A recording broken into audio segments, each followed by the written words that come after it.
면접관님한테 이랬어요. 어차피 저 떨어뜨릴 거 아니에요? 주저리만 얘기하게 되면은 합격률이 매우 낮아진다. 제 통장에 그냥 순수하게 꽂혀버리는 이런 장점이 좀 있었죠. 매년 공통적으로 나오는 질문도 있나요? 매년 공통적으로 나오는 질문은 이런 것 같아요. 사업 계획서에서는 뭐가 들어가 있어야 되냐? 가장 중요한 거죠, 일단. 저는 지금 총 연 매출로는 12억 정도 매출이 나오고 있고요. 마켓은 이베이랑 그 다음에 자사몰 이렇게 운영을 하고 있습니다. 그리고 해외 경력으로는 한 8년 정도 된 셀러라고 보시면 되겠고, 제 이름은 김연수입니다. 반갑습니다. 제가 수출 지원 사업을 한 6년째 도전을 한 것 같아요. 근데 이제 6년째라고 하지만은 사실상 떨어진 게 처음에 한 3-4번은 됐기 때문에 실제로 붙은 거는 최근에 한 3-4번 정도가 붙었다라고 말씀드릴 수가 있고요. 이전에 거는 정말 연속으로 다 떨어졌어요. 무한 실패자였다라고 보시면 되겠습니다. 그럼 오늘 면접 관련해서 많은 얘기 해주실 것 같은데 네네네. 면접 보실 때 실제로 어떤 질문들 받았었을까요? 면접 볼 때 정량적인 질문도 많이 받았고 가치적인 질문은 좀 받았던 것 같아요. 정량적인 질문은 뭐냐? 예를 들어서 연 매출 규모가 어떻게 되는지, 아니면 매입은 어떻게 하시는지, 그리고 재고 처리는 어떻게 하는지, 이런 이제 정량적인 걸 물어보시고, 그 다음에 이제 가치 평가라는 거는 앞으로 내가 어떤 사업을 할 건지에 대해서 물어보는 것들이 많았어요. 이전에 뭘 했는지는 관심이 없어요. 하지만 이후에 이제 지원 사업을 받고 무엇을 할 건지에 대해서 관심이 되게 많으시거든요. 그래서 세부적인 내용이 갖춰져 있어야 됩니다. 그것도 수치적으로요. 1년, 2년, 3년 내에 내가 어떻게 시장을 확장을 할 것이고, 그 전체 시장에서 파일을 얼마만큼 내가 장악할 것인지를 정확하게 보여줘야 돼요. 그게 이제 데이터가 없으면은 탈락하기가 쉽습니다. 그럼 면접 분위기는 어떤가요? 면접 분위기는 그렇게 어두침침하거나 그런 분위기는 아니에요. 그리고 엄숙한 분위기도 아니고, 여러분들이 자유롭게 좀 이야기를 많이 할 수 있는 시간들이 많이 있어요. 하지만 그 자유로운 시간 안에도 여러분들이 담아 넣어야 될 내용들이 있겠죠. 그 내용들이 녹아져 있으면은 이제 가산점이 되고 또는 합격이 결정되고 할 텐데, 그 내용 자체가 없고 그냥 주저리만 얘기하게 되면은 여러분들은 합격률이 매우 낮아진다라고 말씀드릴 수 있겠습니다. 그러면 오랫동안 면접 보셨다고 했는데 네. 매년 공통적으로 나오는 질문도 있나요?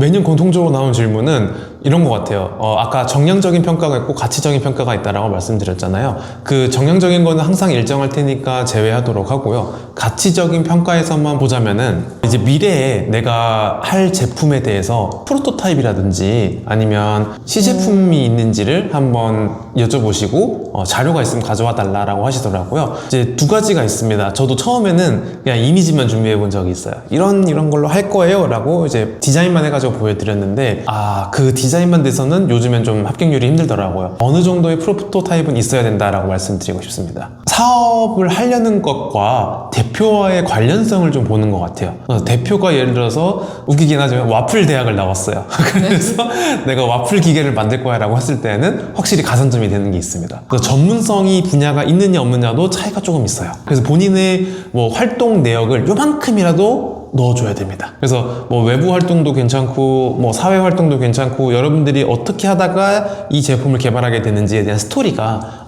연관성이 필요하게 돼 있다 라고 말씀드리고 싶어요. 그럼 매출이나 실적관에서는 자세하게 물어보시던가요? 매출이나 실적은 어차피 홈택스에 다 찍혀 있는 거기 때문에 우리가 설명할 부분은 없고, 심사관님이 요청해 주신 자료를 출력해가지고 드리기만 하면은 바로 그냥 확인하고 넘어가는 정도입니다. 그리고 혹시나 이제 매출이 올랐거나 아니면 매출이 내렸거나 하면은 그 사유에 대해서 물어보세요. 그래서 수출이 증가하거나 매출이 증가하거나 하면은 확실히 더 가산점이 되는 것도 맞습니다. 요거 많이 모르시는 포인트인데, 국가가 증가하면은 또 가산점이 돼요. 수출한 국가가 증가하면 가산점이 됩니다. 그러면 아무런 내역이 없으신 분들은 어떻게 해요? 내역이 없으신 분들은 오히려 좋죠. 이제부터 수출을 할 거고 수출 국가가 늘어날 수밖에 없는 국가잖아요. 예를 들어 2026년이죠 지금이. 근데 2025년도에 수출이 하나도 없었어요. 근데 2026년도에 수출 실적이 생긴 거예요. 자, 그럼 이 기업은 확 수출이 증가한 걸로 보일 수밖에 없죠.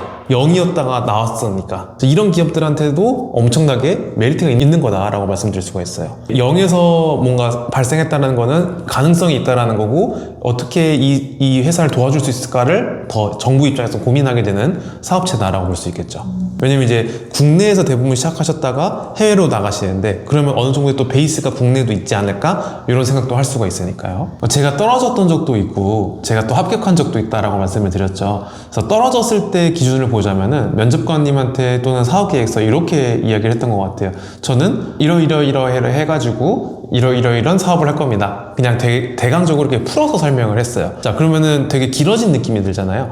풀어서 설명하게 되면 글도 길어지고요. 말도 많아지게 돼요. 근데 그렇게 하지 말고 말할 때에도, 그리고 사업 계획서를 쓸 때에도 핵심을 먼저 말을 해야 됩니다. 예를 들어서 저는 1조 원 매출을 내는 기업으로 성장할 겁니다. 그거에 대한 자세한 플랜은 이렇습니다.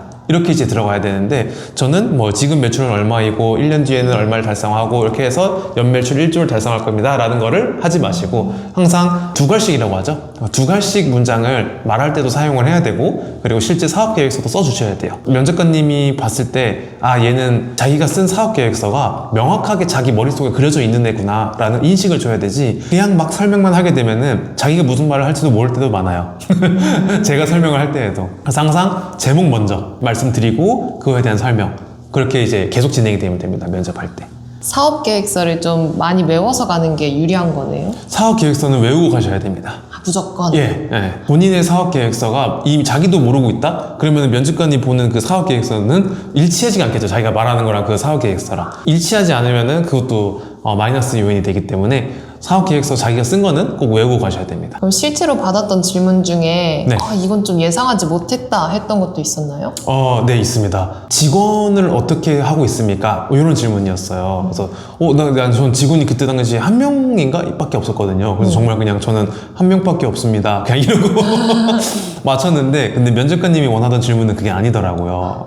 이게 앞으로 이 조직을 어떻게 꾸려나갈 것인가에 대한 질문이었어가지고, 예를 들어 외부에서 이런 사람을 영입을 할 거고 이런 사람이랑 지금 협력을 하고 있고 라고, 이런 식으로 그냥 여러분 지인을 이용해서도 조직도를 구성을 할 수가 있는데, 저는 그런 거 몰랐거든요.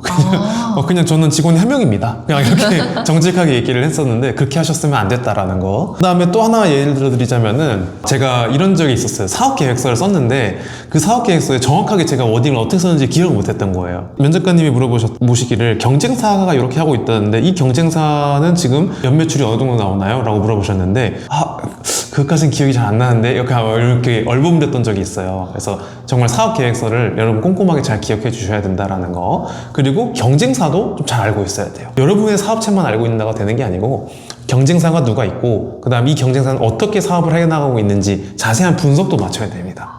수출액이 사업장 매출보다 훨씬 높았던 적이 있습니다. 이게 조금 되게 수치적으로 아이러니한 상황이긴 하죠. 수출은 많이 했는데 왜 매출이 안 잡혔죠? 라고 물어보시는 질문이 있었는데, 실제로 저도 보니까 그렇더라고요. 근데 저는 몰아서 한 번에 보내는 타입이었는데, 이제 예를 들어 12월 달에 주문 들어온 거를 1월 달에 이제 매출 처리를 해버리게 되는데, 그런 괴리감에서 그 부분을 설득시키기가 좀 어려웠었어요. 그래서 여러분들이 사업장에서 나오는 매출이랑 실제 수출 금액이랑 한번 꼭 비교를 해보셔야 된다. 그래서 만약에 수출액은 어마무지 많은데 매출액이 너무 작다? 이러면은 면접관님이 좀 파고드는 질문을 합니다. 어떻게 된 건지. 저도 제 재무제표를 살펴보진 않아가지고 그렇게까지는 준비를 안 했었는데, 정량적인 거다 보니까 그냥 보고 끝낼 줄 알았는데 그것도 보고 질문을 하시더라고요. 그럼 약간 숫자적인 거는 무조건적으로 다 외워가는 게 좋겠네요. 네네네. 본인의 상황을 좀 아셔야 되는 것 같아요. 내가 매출이 이렇게 증가하고 있었구나. 그리고 그 안에서 수출 금액은 이만큼이었구나. 그리고 내 경쟁사는 또 어떻게 하고 있구나. 이런 것들을 수치적인 것도 뭐 1원까지 단위까지 외울 필요는 없지만은 대략 뭐 6천만 원입니다. 뭐 아니면 1억입니다. 이런 식으로 큰 단위를 말씀을 해 주셔야 된다라는 거. 여러분, 저는 수출 바우처를 좀 3-4번 당선이 됐는데, 자, 그러면서 써봤을 때, 수출 바우처를 써봤을 때 되게 좋았던 거 일단 딱 하나 말씀드리겠습니다. 장점. 배송비. 자, 여러분, 배송비로 거의 1년에 얼마 정도 나갈지는 여러분들은 모르지만은, 저 같은 경우에는 이거 몇 억 나가는 것 같아요. 그래서 그 안에서 한 1, 2억 나가는 것 같으니까 한 3천만 원? 해서 4천만 원 지원받는다? 그러면 이거는 제가 그냥 순수익이 되는 겁니다. 그냥 여기서 이제 나오는 거 전부 다 그냥 배송비로 돌려도 괜찮아요. 근데 저는 이 배송비를 더 돌리진 않았고, 지재권에서 좀 사용을 했습니다. 제 상표권이라든지 아니면 특허라든지 이런 면에 있어서 요걸 거의 반반 사용한 것 같아요. 배송비랑 지재권. 근데 또 어느 때는 배송비 또 다 쓰기도 했다가, 지원 받았을 때 저는 100% 다 소진을 하고 한 번도 난마본 적이 없어요. 이 지원금이라는 것 자체가. 그래서 여러분, 지원금을 다 쓰면은 또 메리트가 있는 거 아세요? 지원금을 다 쓰면은 때는 그 정부에서 좋게 보고 다음에도 좀 선정 확률을 올려줍니다. 그래서 여러분 첫 번째 합격이 되게 중요해요. 첫 번째 합격을 하느냐 못하느냐로 계속 연달아 합격을 할 수 있느냐 없느냐가 또 정해집니다. 그리고 이제 기대보다 별로였던 점, 단점 단점 하나 보여드리겠습니다. 느린 정산이라고 좀 표현을 해볼게요. 자, 이게 무슨 말이냐, 바우처라는 개념이 우리 돈, 자부담금이 여러분 있어요. 한 30% 정도 여러분 돈을 내야 돼. 그리고 정부가 한 70% 내주는 거거든요. 자, 그러면은 그 돈을 합쳐가지고 어떤 A라는 통장에다 넣는 거예요. 이렇게 통장에다 넣는 거. 그럼 여기 예를 들어서 한 5천만 원 있다고 볼게요. 5천만 원이 있는데 이걸로 이제 여러분 뭐 배송비라든지 특허라든지 이런 걸 쓰는 거예요. 자, 근데 여러분들이 사후정산을 하는 거기 때문에 여러분들이 이미 배송비는 돈이 나간 거잖아요. 이제 돈을 받아야 되는데 그 입금이 좀 느리다라는 거. 아마 정부에서 확인 절차가 있어서 그런데 그 느린 정산에 이어서 제출 서류가 되게 많아요. 그래서 제출 서류가 많기 때문에 약간 느린 거지 않나 싶습니다, 저는. 정부에서도 부정수급을 막기 위해서 일부러 이렇게 좀 꼼꼼하게 제출 서류를 보는 경향이 있거든요. 그래서 요것 때문에 좀 느립니다. 근데 그 이외는 없어요. 그리고 이제 제가 처음에 수출 바우처를 받았을 때 매출에 되게 큰 도움이 됐죠. 왜 매출에 큰 도움이 됐냐? 아까 제가 대부분 다 배송비로 쓴 적이 있다라고 말씀드렸죠. 이 배송비는 첫 번째 고객한테도 받는 돈이긴 해요. 저도 위탁 판매자였거든요, 여러분. 제일 처음에 할 때. 그 다음에 두 번째, 이 고객한테 받은 돈과 정부에서 지원받은 돈이 있죠. 자, 요게 이제 완전히 그냥 서로 플러스가 돼가지고 제 통장에 그냥 순수익을 꽂혀버리는 이런 장점이 좀 있었죠. 그리고 이게 매출에 좀 도움이 됐다. 하지만 저는 위탁 판매자였는데도 합격을 했기 때문에 여러분들도 위탁 판매자여도 과감하게 도전을 하셔야 된다. 지금 위탁 판매지만 앞으로 뭘 할 거다라는 포부를 밝혀야 되는 거예요. 여러분, 그 바우처가 아까 제가 말씀드린 A라는 그 큰 통장에다가 여러분의 돈 30%랑 그리고 정부 돈 70% 이렇게 넣는 거라고 말씀을 드렸죠. 자, 그런 거다 보니까 여러분들이 현금처럼 이걸 사용하는 건 아니에요. 16가지의 내용들이 이렇게 있습니다. 예를 들어 뭐 지재권, 배송비, 아니면 쓸 수 있는 게 있어요. 여기 안에서 쓰신 다음에 그 바우처를 쓰신 다음에 정산을 받으면 되는 거예요. 그럼 A 통장에 모인 돈을 다 소진하지 못하면 어떡해요? 맞아요. 만약에 A라는 거에서 바우처가 85%까지 소진을 하고 15%가 남은 거예요. 그러면은 여러분들한테 다음 선정 시에 페널티가 있고요. 최소한 여러분들은 90%까지 소비를 다 해주셔야 됩니다. 그래야지 안전해요. 그리고 막 85에서 70%까지 밖에 소비 못 하시는 분들도 있죠. 자, 이런 분들은 페널티가 더 커집니다. 아예 다음에 참석을 못 할 수도 있어요, 수출 바우처에. 그래서 소진에 꼭 달성하게 계획서를 잘 짜셔야 된다라는 거. 남는 돈을 다시 환불받지 못해요. 남는 돈은 환불받을 수 있습니다. 우리 돈 아까 자부담금이 30% 아까 들어갔잖아요. 네. 자, 요 돈은 돌려받기는 해요. 돌려받지만 다음 사업에 영향을 미친다라는 거였어요, 제 말은. 자, 여러분, 추천하는 업체도 좀 설명을 드릴게요. 자, 제가 아까 16가지 항목들이 있다라고 말씀드렸죠. 자, 항목은 16가지지만은 안에 예를 들어 여기가 A, B, C라는 항목이 있었어요. 그럼 이 항목에 대해서도 정말 많은 업체들이 있거든요. 근데 이 업체들이 전부 다 똑같은 퀄리티를 제공하는 건 아니에요. 그리고 수출 바우처에서 선정됐던 기업들은 그 수행 기업으로 선정됐던 기업이죠. 여러분들은 참여 기업이라고 부르는 거예요. 이거를 뭐 배송비라든지 아니면 지재권이라든지 이런 걸 해결해 주는 데가 수행 기업이라는 거예요. 수행 기업. 수행 기업. 참여 기업은 누구다? 우리. 그렇죠. 우리. 이렇게 보시면 편해요. 자, 요거는 이제 수행 기업이에요. 수행 기업이 이렇게 많이 있는 거예요. 그래서 이 수행 기업에서 또 별점들이 다 있습니다. 그래서 그 별점을 보시고 후기들이 좀 있는 업체들을 사용하는 게 좋다. 아무것도 모르는 게 업체한테 연락하면은 정산받기도 어려울 수도 있고 그렇습니다. 그리고 여기서 장점이 좀 있는데요. 뭐 별점 많고 그랬던 기업들 있죠. 물론 다른 기업도 다 해주긴 하겠지만은 그런 기업들은요, 아까 제가 그 행정 처리할 게 많다라고 말씀드렸죠. 그 서류 처리할 게 많다. 서류 처리를 다 대신해줘요. 서류 처리를 여기서 다 대신해주기 때문에 여러분들이 신경 쓸 것도 없어요. 이런 장점은 있습니다. 그래서 별점이 높은 대로 하는 게 그래서 약간 좀 깔끔할 수가 있겠죠. 저는 지금 4번 만에 합격을 했거든요. 그러니까 여러분들은 최소한 내가 봤을 때 3번 이내로 합격을 할 것 같아요. 빠르면 2번 이내로. 그래서 이거를 내용들을 알고 가는 거랑 모르고 가는 거랑 천지 차이에요. 저는 이렇게 면접관들이랑 부딪히면서 이렇게 했었던 기억이 있습니다. 그리고 그 재미있는 에피소드에 하나 더 추가해서 말씀드리자면은요, 제가 4번째 때 해탈을 했어요. 면접관님이랑 왔는데 면접관님한테 이랬어요. 근데 제가 잘 설명할 수는 있는데요, 어차피 저 떨어뜨릴 거 아니에요? 막 이랬어요. 왜냐면은 한 번도 합격을 안 시켜주니까 너무 억울한 거예요. 나는 이렇게 사업을 다 준비하고 있는데 왜 지원을 안 해주냐. 그래서 아니 근데 말끝마다 뭐 제가 되겠어요? 막 이래가지고 저는 준비 철저하게 했는데 저보다 뭐 잘하시는 분들이 있으니까 또 안 되겠죠. 막 이러니까 면접관님이 아예 아니라고 그래서 뭐 그래 다독여 주시더라고요. 결국 그 지원 사업 합격했습니다. 오, 약간의. 네, 약간 날 놔버렸어. 약간 신세한탄을 해야. 이제 그 정도로 막 깨지고 부딪히고 어떠한 내용을 들어가야 되는지를 알아내는 다음부터는 합격률이 올라갔다. 이미 그때도 약간 통달을 했을 때 이렇게 하면 되겠는데? 근데 또 안 시켜줄 것 같은 거야. 그래서 그렇게 한번 삔또 나가게 행동을 한 적이 있습니다. 선정되는 업체의 공통점은요, 여러분, 이거 하나 아셔야 돼요. 여러분들처럼 스스로 준비해 나가려고 하시는 분들이 있고, 업체를 쓰시는 분들도 있어요. 막 수출 바우처를 대행해서 써드립니다. 막 이런 업체들도 있거든요. 업체를 쓰게 되면은요, 너무너무 티가 납니다, 일단은. 면접관님들이 한 분이 몇 개 정도 검토하시는지 아세요? 모르죠? 최소 100개가 넘어요. 뭔가 그런 해주는 업체들은 이미 정형화가 돼 있어가지고 딱 봤을 때 이거 어디 업체네? 라는 느낌을 딱 받아요. 오히려 역효과를 냅니다, 그래서. 그래서 예전에는 오히려 그런 데가 선정률이 더 높았는데 요즘은 또 그렇지가 않아요. 여러분 스스로 준비했을 때가 사람 냄새가 납니다. 사람 냄새가 났을 때 이 기업은 진짜 수출 기업이네, 수출 준비가 된 기업이네 라고 볼 수가 있지, 그냥 막 누가 봐도 심지어 대표도 모르고 있어, 사업 계획서가 뭔지, 이런 데다 주진 않습니다. 매출 규모가 작아도 가능할까요? 그럼요. 매출 규모가 0이어도 여러분들이 앞으로 뭘 할 건지에 대해서 포부를 밝힐 수 있다라고 했잖아요. 그렇게 해서 합격하신 분도 꽤 많아요. 왜냐면 그리고 여러분 이거 아셔야 되는 게 금액별로 지원되는 게 다릅니다. 예를 들어서 수출 금액이 0에서부터 한 1억까지는 똑같은 금액을 주고요. 또 1억에서 10억 사이로는 또 똑같은 금액을 주는 거예요.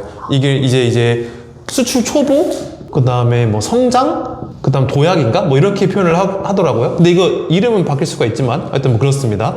또는 뭐 소비재 초보 뭐 이렇게 나올 수도 있고요. 근데 이 기준 안에 오시는 분들은 대부분 이제 0원에서부터 뭐 1억 이 사이일 거예요. 매출이 0원에서부터 1억. 그러니까 매출이 0원이어도 도전을 해볼 만한 사업이다 라고 말씀드릴 수가 있는 게 0원이어도 괜찮습니다. 1억까지 다 똑같은 취급을 해요, 초보로. 그래서 여러분 제품에 대해서 남들이랑 차별점을 가지고 갈 수 있는 그런 소구점이죠, 소구점이 딱 있다라고 하면은 지원을 하셔야 되는 거지. 안 할 이유가 없죠. 지원금을 막 몇 천만 원씩 주는데, 우리나라에서 지원 사업 중에 되게 큰 것 중에 하나예요, 수출 바우처가요. 여러분 이제 면접 보러 온다고 하면은 처음에 되게 떨릴 거예요. 그리고 이 집으로 불러야 되나? 아니면은 뭐 사무실로 불러야 되나? 막 헷갈리시죠. 그리고 실제로 개인 사업자 하시는 분들은 그냥 집에서 하시는 분들도 많고요. 집에서 하시는 분들 괜찮습니다. 저도 집으로 많이 불렀어요. 집으로 불러가지고 그냥 면접 보시면 되고, 만약에 집이 좀 부담스럽다 하면은 그냥 근처에 회의실 하나 잡으셔가지고 거기로 초청드리고 여러분들이 준비할 만한 자료, 뭐 프로토타입이라든지 있다면 이런 거 들고 가가지고 면접을 보시면 되기 때문에 너무 부담 가지지 마세요. 그냥 그분들은 여러분들을 한번 보고 점검차 오시는 분들이 대부분이기 때문에 그렇습니다. 그리고 이제 면접 준비하실 때 예상 질문지를 좀 준비해 가면 좋거든요. 이제 본인이 심사관이 돼 보면 좋아요. 내가 이제 심사관이면은 상대방을 평가할 때 뭘 보면 좋을까라고 생각했을 때는 기존에 뭘 했는지는 중요하지가 않습니다, 생각보다. 그리고 이후에 뭘 할 건지에 대해서 포커싱이 잘 돼 있는 기업들을 좋아해요. 예를 들어 우리가 A라는 기업을 면접을 보러 간다라고 했을 때 A가 앞으로 어떻게 발전해 나갈 것인지, 그리고 그게 현재와 어떤 관련이 있는지 뭐 이런 걸 좀 보겠죠. 그래서 이렇게 확장 가능성이 있는 시장인지를 점검을 여러분들 스스로가 먼저 해주셔야 돼요. 사업계획서가 되게 중요합니다. 사업계획서가 꼼꼼하게 미래에 대해서 그림을 잘 그려놔야 되는 거예요. 사업계획서에서는 뭐가 들어가 있어야 되냐? 가장 중요한 거죠. 일단 수출 제품, 어떤 걸 팔지가 들어가 있어야 됩니다. 상세하게 되게 설명이 잘 들어가 있어야 돼요. 특히나 예를 들어 어떤 제품을 판다라고 했을 때에는 예를 들어서 이 박스를 판다라고 했을 때에는 이 박스에 가로, 세로, 높이까지 꼼꼼하게 보여줄 수 있는 자료가 있으면 더 좋겠죠. 그리고 이제 여기서 만약에 플러스를 할 수 있는 거는 특허라든지 아니면 상표라든지 뭐 이런 것들, 이런 게 있으면 이제 또 플러스가 되는 거니까 이런 거 준비해 주시고요. 없다고 해서 근데 탈락되는 건 전혀 아니에요. 없으셔도 괜찮습니다. 있으면은 가산점이 되는 것 뿐이에요, 이거는. 그 다음에 조직도 저 이것도 말씀을 드리고 싶은데, 이 조직도는 왜 중요하냐? 앞으로 사업을 어떻게 할지를 보여줄 수가 있는 거예요. 바로 이게. 그래서 아까 제가 앞서 말씀드렸다시피 여러 가지 이렇게 저는 예를 들어 A라는 사람 한 명과 B라는 사람을 한 명만 쓰고 있어요. 이렇게. 자, 근데 이것만 내면은 이제 탈락하는 거죠. 조직도에서는요, 이렇게 여러 가지를 준비하고 있습니다를 보여주면 되는 거예요. 그 안에 들어가 있는 내용들이 또 준비되어 있는 게 있는데 요거는 지금 말씀드리기가 어렵습니다. 그래서 어떤 팀이 준비되어 있는지는 강의 내에서 알려드리도록 할게요. 그리고 이제 하나 더 말씀드리자면은 마지막입니다. 바이어와 소통을 한 적이 있는지가 또 중요해요. 이게 무슨 말이냐? 우리가 지금 받고 있는 이 사업계획서가 어떤 사업계획서죠? 수출 지원 사업. 수출 지원 사업이죠. 자, 수출 지원 사업이 그러니까 지원금을 주는 거예요. 그죠? 자, 이 지원금을 줬을 때 바로 수출이 가능한가? 수출 가능?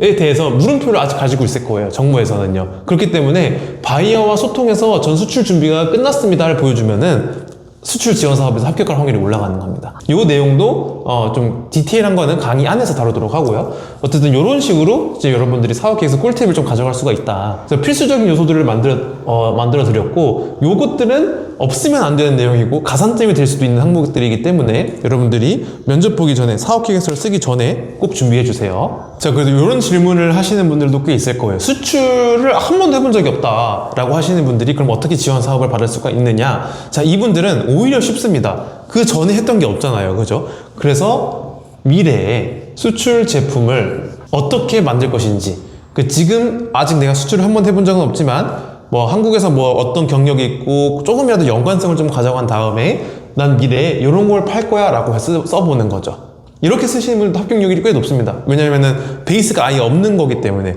이분들 도와주면은 수출이 일어날 수 있겠구나. 그래서 제품이 되게 중요해요. 제품이 거의 뭐 한 80%를 차지할 수 있다라고 볼 수 있습니다. 조직도 이런 것보다는 제품이 오히려 더 중요하죠. 이런 분들한테는. 어떤 제품을 팔 건데, 그리고 그거에 대한 시장성? 나머지는 약간 시장성이라고 보면 될 것 같아요. 시장성 또 한 20%. 이렇게 보시면 될 것 같습니다. 그래서 요거에 포커싱을 해주셔야 돼요. 그래서 실제로 내가 예를 들어 기능성 신발을 만들 거야. 근데 단순히 뭐 무너진 아치를 잡아주는 이런 걸 만드는 게 아니고 나는 발 건강을 재활을 도와줄 수 있는 뭐 재활 신발을 만들 거야. 이런 식으로 접근을 해보면은 완전 독특한 접근이 되는 거잖아요. 그렇기 때문에 선정될 확률이 좀 높아지겠죠. 이런 식으로 제품에 포커싱을 많이 두셔야 된다라는 거 알려드리고 넘어갑니다. 사업 계획서 쓸 때는 네. 어느 정도의 기간이 최소 2달 정도는 준비를 해주셔야 됩니다. 그 이유는 사업 계획서가 정말 꼼꼼하게 잘 작성이 돼 있어야 되는데 여러분들이 썼을 때 이게 잘 됐는지 안 됐는지 잘 모를 거예요. 그래서 그거를 제가 첨삭도 한번 해드릴 거거든요. 실제로 강의에서는요. 그래서 한번 이제 써보시고 그 다음에 여러분도 스스로 한번 고쳐보시고 그 다음에 저한테 한번 평가를 받아보시고 사업 계획서를 내면은 합격률이 많이 올라가겠죠. 그리고 이제 댓글에 이런 내용들이 좀 많았던 것 같습니다. 관세에 관해서 요즘에 문제가 있지 않나요? 라는 얘기가 있는데, 첫 번째로 지금 수출할 때 관세로 문제가 안 생기게 제가 대응을 해드리고 있어요. 걱정하지 마시고 그 부분은. 그리고 심지어는 관세 대응 바우처라고 해가지고 그거에 맞는 수출 바우처도 또 하나 나온 게 있어요. 그렇기 때문에 나라에서도 지원을 주고, 그리고 심지어 관세를 이렇게 우회적으로 안 낼 수 있는 방법도 제가 다 알려드리고 있기 때문에 한번 오셔서 들었으면 좋겠다 라고 말씀드리고 싶습니다. 여러분, 수출 바우처를 어렵게 생각하지 마세요. 일단은 여러분들이 지원을 꼭 받아야 되는 것 중에 하나, 이거 안 받으면 전 너무 손해라고 생각을 합니다. 특히 이미 해외 판매를 하고 계신 분들은 더더욱이나 지원을 꼭 하셔야 되고, 이게 1월달이랑 4월달에 하나씩 나오거든요. 그리고 만약에 급하면은 막 6월달에도 나올 때도 있어요. 추경이 일어난다라고 하면은. 그래서 수출 지원 사업이 이것만 있는 게 아니에요, 여러분. 제 강의 들어오시면 알겠지만 정말 여러 개가 있는데 수출 바우처 하나만 준비해도 그 나머지가 다 커버가 돼요. 그래서 수출 바우처 이 사업 계획서를 꼼꼼하게 작성하는 거를 한번 같이 해보고, 그 다음에 다른 지원 사업이 또 나왔다? 뭐 지자체 사업도 막 있고 그러거든요? 그런 거에 똑같이 응용하시면 돼요. 그냥 갖다 붙여넣기, 컨트롤 C, 컨트롤 V. 이것만 하면 되니까, 이거를 저는 씨앗 간장이라고 표현을 할게요. 이 씨앗 간장을 만드는 거를 하셔야 됩니다. 그러면은 어디든지 쓸 수가 있어요. 그래서 남녀노소 누구나 도전을 해보셨으면 좋겠고, 수출 아이디어가 있다, 이런 제품을 만들어 보고 싶은데 국내에서 판매할 계획이 있으셨던 분도 괜찮아요. 그런 분들도 수출로 확장을 난 하겠다 라는 포부를 밝혀주시면 되기 때문에 누구나 좀 지원을 해보셨으면 좋겠다 라고 말씀을 드리고 마치도록 하겠습니다. 감사합니다. 감사합니다.